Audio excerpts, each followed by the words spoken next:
Merhaba arkadaşlar. Yani kendimiz sanal gerçeklik yapıyoruz. Çok kolay. Elimizi bu şekilde yapıyoruz. Gözlerimize koyuyoruz ve ovuşturuyoruz. Garip garip cisimler gelecek. Siyahlık. Garip garip şeyler görüyorum. Yani iki kulak görüyorum. Silteriyor oynuyor. Bir tane adam ölmüş böyle. Ondan sonra bir daha çok büyük bir öldü. Oho. Bir kişi daha öldü.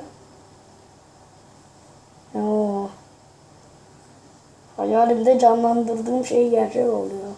Annem, babam, nenem, öbür nenem, dedem, öbür dedem, ben.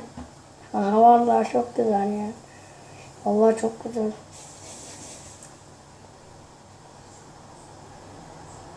Böyle durursanız biter. Ah.